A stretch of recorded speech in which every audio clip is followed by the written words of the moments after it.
বেটা তোর বাপ তোরা 14 গোষ্ঠীর এই পীরেরা মুসলমান বানাইছেন। শাহজালাল ইয়ামানি, খানজাহান আলী, মাহিসার বলখি, ফুরফুরাশি মোজাজ্জম আবু সিদ্দিক রহমাতুল্লাহ আলাইহ, নূর মোহাম্মদ নিজামপুরি, ফতে আলী ওয়াইসি রহমাতুল্লাহ আলাইহ। আসসালামু আলাইকুম। আগামী সোমবারে আমাদের এই মাদ্রাসায় তাসিনের পীর সাহেব আসতেছে।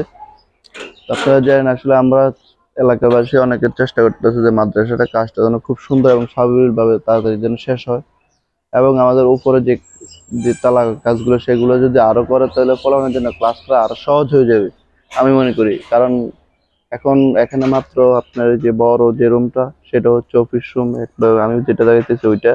আর এগুলো আগামী পথ চলায় প্রায় 15 বছর চলতেছে আমাদের এই দিনে মাদ্রাসা। 2010 সাল থেকে কিন্তু এই মাদ্রাসার আর্নিং। তো বর্তমানে কিন্তু মাদ্রাসার একতলা ভবনের মানে এখনো ভিতরে ওয়ালের কাজ শেষ হয়নি, তো এখন ইতিমধ্যে ক্লাস শুরু করা লাগে, কারণ ফলাফলের ক্লাস শুরু করতে কিন্তু অনেক কষ্ট হয়ে যায়। তো সেই কারণে কিন্তু আমাদের মাদ্রাসার একতলা ভবনের কাজ ভিতরেরটা শেষ হয়েছে, মানে ছাদ ঢালাইয়ের কাজ হচ্ছে, বাকি কাজগুলো শেষ হয়েছে। আর বাকি তালাগুলো কাজ শুরু করলে কিন্তু মানে বলা হয় না আর কষ্ট করে ক্লাস করা লাগবে না, যে এখন অনেক কষ্ট করে আজকে 2-3 বছর ধরে ক্লাস করতেছে তারা। আর এটা হচ্ছে আমাদের হেলথ ভবন বলতে পারেন বা ছাত্রাবাস, কারণ আমাদের এলাকার কিন্তু আমাদের এই মাদ্রাসা একটাই, এর বড় কিন্তু আর মাদ্রাসা নেই এটার মতো বড় মাদ্রাসা।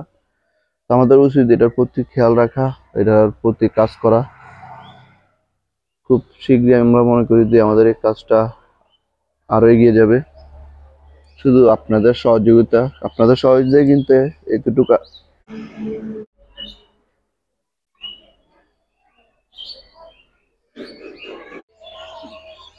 এটা হচ্ছে আমাদের মাদ্রাসার মূল গেট। তবে আমাদের মাদ্রাসা একটা জিনিস কি, এখন বর্তমানে মাদ্রাসাটা অনেক সুন্দর হয়েছে।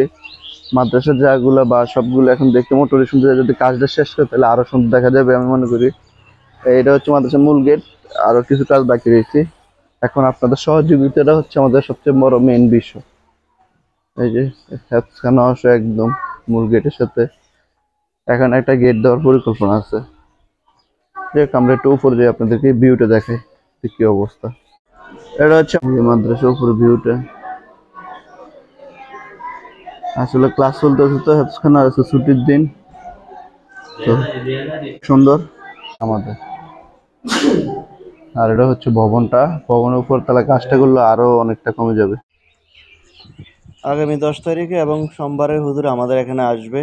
তো সে কারণে কিন্তু এই যে মাদ্রাসার গেট, এটা কিন্তু মাদ্রাসার ওয়াদের গেট হাই রোডের উপরে, মেন রোডের উপরে দিয়ে রাখছে, যাতে করে সবাই দেখে যে আমাদের 10 তারিখের দিনে মাদ্রাসার মাহফিলে কে আসতেছে। কারণ প্রচার প্রসারও লাগে, কারণ প্রচার প্রসার না হলে অনেক মানুষ কিন্তু জানতে পারে না।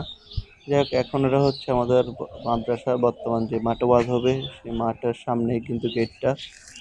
এই যে সুন্দর করে কিন্তু একটা ব্যানার লাগিয়ে রেখেছে গেটের মধ্যে। আর এই যে মাঠ, এটা কিন্তু মাঠটা কিন্তু ঠিক আছে, মোটামুটি অনেক সুন্দর, এবং হুজুর এখানে আসলে মানুষের বসার জন্য একটা সুন্দর জায়গা হয়েছে। তো এখানেই আসবে ইনশাআল্লাহ। আগামী 10 তারিখে দেখা হবে। সবাই ভালো থাকবেন। আসসালামু আলাইকুম।